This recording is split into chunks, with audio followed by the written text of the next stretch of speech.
Namaste to all. இந்த tarot ரீடிங்கில் நம்ம பார்க்க போகிறது, நீண்ட நாளாகவே உங்களுக்கு ஒரு கேள்வி இருக்குது. அந்த கேள்விக்கான பதில் இன்னும் கிடைக்க மாட்டேங்குது. மனசில் நான் ரொம்ப குழப்பமாக இருக்கேன். இது எனக்கு சரியானதா இல்லை தப்பானதா, எனக்கு என்ன முடிவு எடுக்கிறதுன்னு தெரிய மாட்டேங்குது. இப்போ நான் என்னுடைய சிச்சுவேஷனுக்கு இப்படி இருக்குது, இதுக்கு நான் என்ன முடிவு எடுக்கிறது அப்படிங்கிற ஒரு டவுட் உங்களுக்கு இருக்குது, குழப்பம் இருக்குது அப்படின்னா இந்த ரீடிங்கில் உங்களுக்கான ஆன்சர் கிடைக்க போகுது. ஃபர்ஸ்ட் பைல் பார்த்தீங்கன்னா 77, செகண்ட் பைல் 22. உங்களுக்கு என்ன வேணுமோ அந்த கேள்வியை மனசில் வச்சுட்டு உங்களுக்கு இதில் எந்த நம்பரை உங்கள் மனசு சூஸ் பண்ண சொல்லுதோ அந்த நம்பரை சூஸ் பண்ணிக்கோங்க. சூஸ் பண்ணிவிட்டு இந்த கார்டு எனர்ஜி கூட கனெக்ட் ஆகிறதுக்காக எந்த நம்பர் சூஸ் பண்ணீங்களோ அதை கமெண்ட் பண்ணிடுங்க. இப்போது ஃபஸ்ட் பைல் சூஸ் பண்ண உங்களுடைய ரீடிங்கில் நம்ம போகலாம். உங்கள் மெசேஜை கொடுக்குறாங்கன்னா இப்போது அதுக்கான சரியான நேரம் கிடையாதுன்னு சொல்கிறாங்க.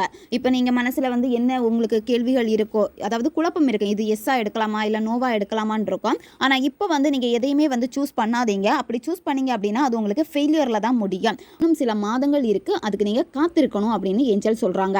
இந்த சிச்சுவேஷனை நான் மாற்றுவேன் அப்படின்னு சொல்லிட்டு நீங்கள் ஏதாவது அவசரப்பட்டீங்க அப்படின்னா அது உங்களுக்கு நெகட்டிவாக தான் இருக்கும். இப்போ பைல் 2 சூஸ் பண்ண உங்களுடைய ரீடிங்கில் நம்ம போகலாம். இப்போ நீங்கள் ஒரு முடிவு எடுத்திருக்கீங்கல்ல, அந்த முடிவு சரியானதான முதல்ல நீங்கள் செக் பண்ணுங்க. ரொம்ப அவசரப்படுறீங்க, அவசரப்படாதீங்க.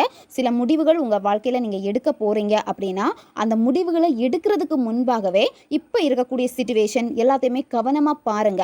எல்லாத்தையும் நீங்கள் செக் பண்ணுங்க. எல்லாத்தையும் செக் பண்ணிட்டு நீங்கள் முடிவு எடுக்கணும் அப்படின்னு சொல்கிறாங்க.